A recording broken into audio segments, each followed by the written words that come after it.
Today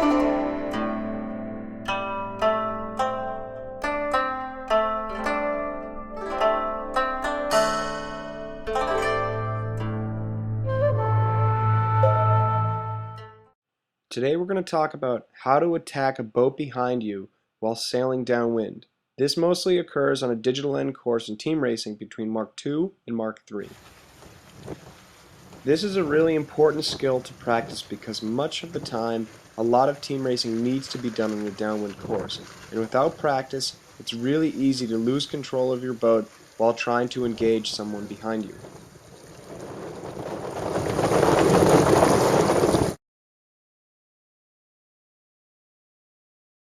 The first skill you have to learn is how to slow down your boat to almost a complete stop while sailing downwind without changing your course.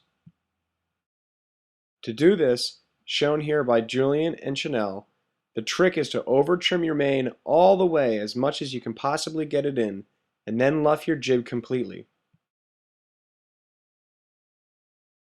While doing this, the skipper must keep the boat pointed directly downwind, and the crew must use their body weight to keep the boat perfectly flat.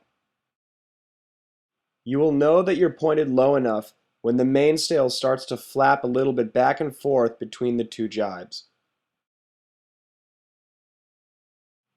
The main challenge with doing this maneuver is how to maintain control of the boat, especially when it's windy, when the mainsail is flapping all over the place and the boat's not really moving forward.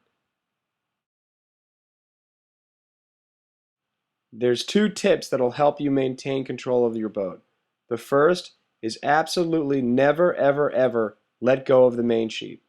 The second trick is using the rudder very aggressively when you get hit by a puff or a shift to keep the boat headed directly downwind. Once you build this skill up, it's time to learn how to attack a boat behind you.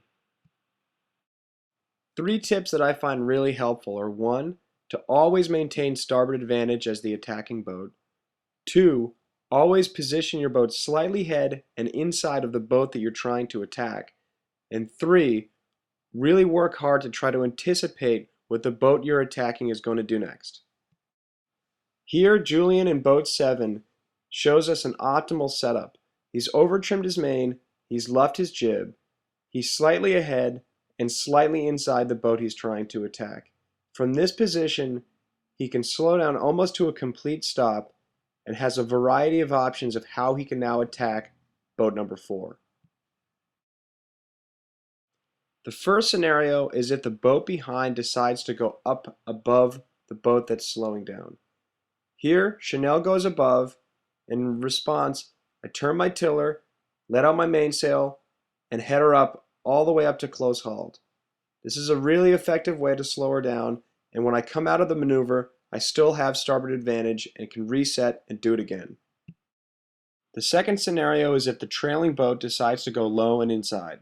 If this happens, since the lead boat will be going dead downwind at this point, it's a simple matter of flipping over the boom and acquiring right of way by being a starboard boat.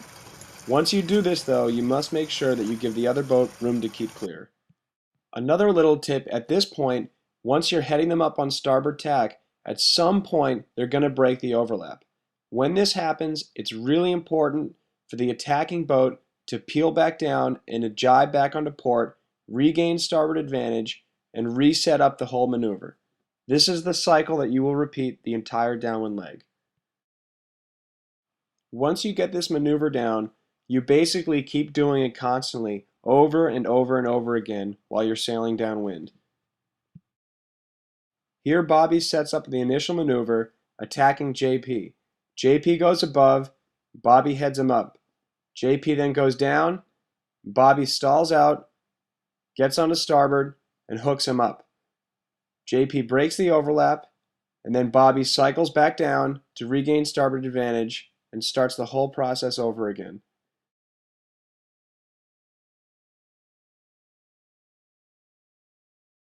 There are many mistakes that can happen doing this, but here are some common ones.